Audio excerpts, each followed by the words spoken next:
এতিয়া বাতৰিৰ শিৰোনাম আজি তাৎপৰ্যটো কৰিছোঁ। আজি আগষ্ট মাহৰ 7 তাৰিখ। আজি বাতৰিৰ শিৰোনাম এনেধৰণৰ: সৰ্বধৰ্মীয় প্ৰাৰ্থনা, প্ৰথম দিনৰ প্ৰতিবেদন পাঠ, ৰাকেশ চাংমাই ছাৰৰ দ্বাৰা সৰুদল গঠনৰ বিষয়ে আলোচনা, উপাধ্যায় ছাৰৰ দ্বাৰা শিক্ষকসকলৰ উপস্থিতি গ্ৰহণ, ভৰালী ছাৰৰ দ্বাৰা প্ৰথম দিনৰ কাৰ্যসূচীৰ অৱলোকন, ধ্বনি গঠন উচ্চাৰণৰ সঠিক জ্ঞান, মাইণ্ড মেপিং এক্টিভিটি, বাণিজ্যিক বিৰতি, যদিও মাইণ্ড মেপিঙৰ ওপৰত লিখনৰ ওপৰত আলোচনা, কাহিনী লিখন, কেয়াৰিংৰ দৰকাৰ, দলৰ কাহিনী উপস্থাপন, জৰতা ভঙাৰ বিষয়ে কিছু ক্ৰিয়াকলাপ, পৰামৰ্শৰ বিশেষ জ্ঞানৰ ওপৰত আলোচনা, বিদ্যালয়ত থকা ছাত্ৰ ছাত্ৰী শিক্ষকসকলৰ লক্ষ্য থকাটো জৰুৰী ছাত্ৰ ছাত্ৰীক নাকামীকৰণৰ বাবে। আজি বাতৰিৰ শিৰোনাম ইমানেই। এতিয়া বিতৰণ বাতৰি হ'ব মালা ছাৰ। নমস্কাৰ, মই ৰাজমালা। মই বাতৰি শিৰোনামলৈ আগবাঢ়িছোঁ।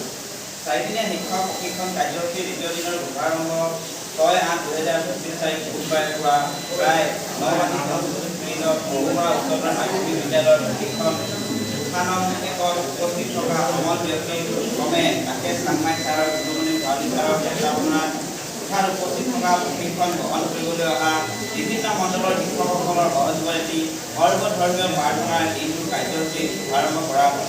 পাঠসভাৰ অন্ত কৰাৰ পাছতেই প্ৰথম দিনৰ প্ৰতিবেদন পাঠ কৰে যথেষ্ট অভিজ্ঞ আৰু বহু প্ৰশিক্ষণপ্ৰাপ্ত শ্ৰদ্ধাৰ জিতেন দত্ত ছাৰে।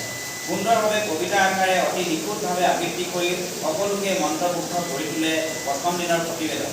জিতেন দত্ত ছাৰে আবৃত্তিৰ পাছতেই তেওঁ সকলো শিক্ষকে হাত চকৰিয়ে সম্ভাষণ জনায় আৰু তাৰ লগে লগে প্ৰথম দিনৰ প্ৰতিবেদন আবৃত্তিৰ কাৰ্যসূচী অন্ত কৰে। TaRL teaching at the right level নামৰ প্ৰশিক্ষণ কাৰ্যসূচীৰ দ্বিতীয় দিনৰ বিষয়সমূহ সমল ব্যক্তিলৈ আলোচনাৰ বাবে আগবাঢ়ে আৰু প্ৰথমে সমল ব্যক্তি ৰাকেশ চাংমাই ছাৰে সকলোকে আকৰ্ষিত আৰু মনোযোগেৰে বুজিব পৰাকৈ কিদৰে শ্ৰেণীকোঠাত পঠনৰ বাবে শিক্ষকে ছাত্ৰ ছাত্ৰীক ডাঙৰ আৰু সৰুকৈ দল গঠন কৰিব, তাৰ বাবে মনোযোগ কৰিবৰ কাৰণে আৰু তেওঁলোকক জড়িত কৰিবৰ কাৰণে এক সুন্দৰ ভিডিঅ' স্মাৰ্ট বোৰ্ডত প্ৰদৰ্শন কৰে আৰু তাৰ প্ৰশিক্ষণ কাৰ্যসূচী আৰম্ভ কৰাৰ এনেকৈ প্ৰথম বিষয় হিচাপে প্ৰশিক্ষণ কাৰ্যসূচী দ্বিতীয় দিনৰ কাৰ্যসূচী আৰম্ভ হয়। এই ভিডিঅ' চলি থকা সময়ছোৱাত প্ৰশিক্ষণ কাৰ্যসূচীত উপস্থিত থকা শিক্ষকসকলৰ উপস্থিতি নিৰীক্ষণ আৰু গ্ৰহণ কৰে প্ৰশিক্ষণ কেন্দ্ৰ পৰিচালক মণ্ডল সমল ব্যক্তি শ্ৰদ্ধাৰ উপাধ্যায় ছাৰে। ভিডিঅ'টো শেষ হোৱাৰ পাছতে চাংমাই ছাৰে কিদৰে শ্ৰেণীকোঠাত ইউ আকাৰত ছাত্ৰ ছাত্ৰীক পঢ়ুৱাই পঠনৰ বাবে এক সুন্দৰ পৰিৱেশ সৃষ্টি কৰি লফা আৰু কাহিনীৰ দ্বাৰা পঢ়ুৱাই ছাত্ৰ ছাত্ৰীক সৰু সৰু দল গঠন কৰি তেওঁলোকক পঠনৰ বাবে সুব্যৱস্থা কৰি সহায় কৰি দিয়াৰ বিষয়ে বিতংভাৱে আলোচনা কৰে। চাংমাই ছাৰৰ লগতে শ্ৰদ্ধাৰ ভৰালী ছাৰেও ডাঙৰ আৰু সৰু দল গঠনৰ দ্বাৰা ছাত্ৰ ছাত্ৰীক কেনেকৈ আগ্ৰহী আৰু পাৰ্গত কৰি তুলিব পাৰি তাক সুন্দৰকৈ উপস্থাপন কৰি আমাৰ সকলোকে বুজাই দিয়ে। ইয়াৰ পাছতে সমল ব্যক্তিদ্বয়ে বৰ্ণ চিনাক্ত কৰি ধ্বনিৰ সৈতে ছাত্ৰ ছাত্ৰীক আৰু শুদ্ধ উচ্চাৰণৰ বিষয়ে সঠিক বৰ্ণৰ প্ৰয়োগ কৰি একে বৰ্ণৰ দ্বাৰা বিভিন্ন ধ্বনিৰ জ্ঞান দিয়াৰ কথা কয়। ধ্বনি আৰু উচ্চাৰণৰ বিষয়ে সকলোকে আলোচনা কৰি বুজোৱাৰ শেষ কৰি শ্ৰদ্ধা চাংমাই ছাৰে পুনৰ নতুন এটি বিষয় মাইণ্ড মেপিঙৰ ওপৰত আলোকপাত কৰে।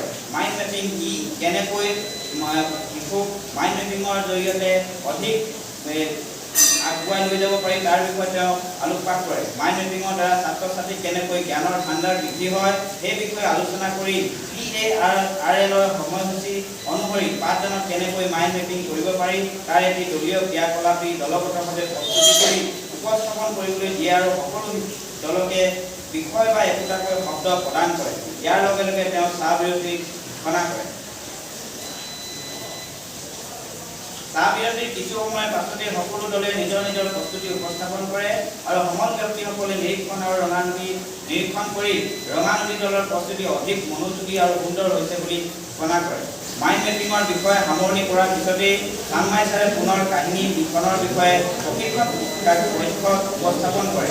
কাহিনী লিখন যাতে ছাত্ৰ ছাত্ৰীৰ বয়সৰ লগত মিলিব পৰা হয়, তেওঁলোকে যাতে কাহিনীভাগ অধিক মনোযোগেৰে পঢ়িব পাৰে, শুনিবলৈ আগ্ৰহ প্ৰকাশ কৰিব পাৰে, তেনেধৰণৰ হ'ব লাগে।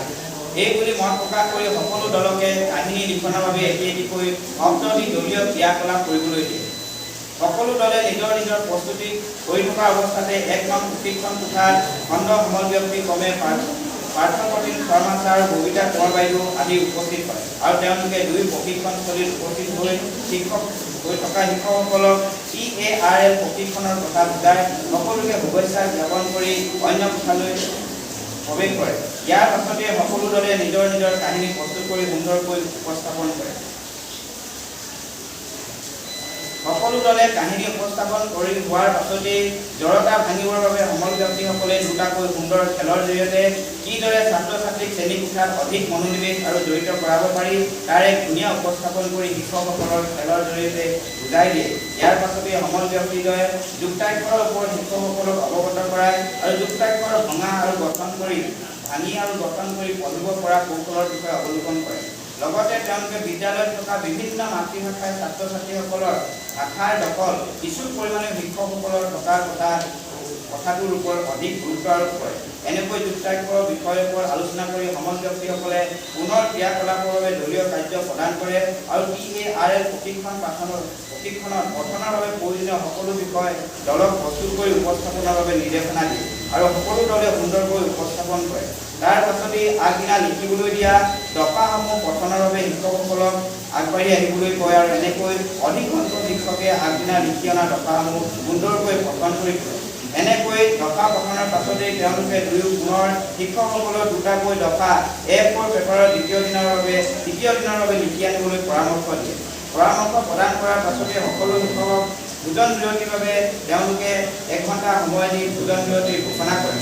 ভোজন বিৰতিৰ শেষত পুনৰ প্ৰশিক্ষণ কাৰ্যসূচী আৰম্ভ হয় আৰু সকলো দলে নিজৰ নিজৰ প্ৰস্তুতি উপস্থাপনৰ বাবে আগবাঢ়ে। তেনেতে জিলা শিক্ষা আঁচনি বিষয়া শ্ৰদ্ধাৰ বৰগোহাঁই মহোদয় 1 নং প্ৰশিক্ষণ কোঠাত উপস্থিত হয় আৰু তেওঁ প্ৰশিক্ষণ কাৰ্যসূচীৰ বিতংভাৱে কেনেকৈ পৰিচালনা হৈছে তাৰ বুজ লয়। লগতে শিক্ষকসকলৰ উদ্দেশ্যি তেওঁ সুন্দৰকৈ মন্তব্য প্ৰদান কৰি শুভেচ্ছা প্ৰদান কৰে আৰু অন্য কোঠালৈ প্ৰৱেশ কৰে। পুনৰ বাকী থাকি যোৱা দলসমূহে নিজৰ নিজৰ প্ৰস্তুতি উপস্থাপন কৰি দেখুৱায় আৰু সমল ব্যক্তিসকলক সেই প্ৰস্তুতি জমা দিয়ে। ক্ৰিয়াকলাপ শেষ হোৱাৰ পাছতেই পুনৰ শিক্ষকসকলৰ উপস্থিতি গ্ৰহণ কৰি জাতীয় সংগীতেৰে দ্বিতীয় দিনৰ কাৰ্যসূচী প্ৰায় 4:15 শেষ বুলি ঘোষণা কৰে আৰু তাৰ লগে লগে সকলো শিক্ষক নিজৰ নিজৰ গৃহ অভিমুখে ৰাওনা হয়। এতিয়াৰ বাতৰি ইমানেই অন্ত কৰি নমস্কাৰ।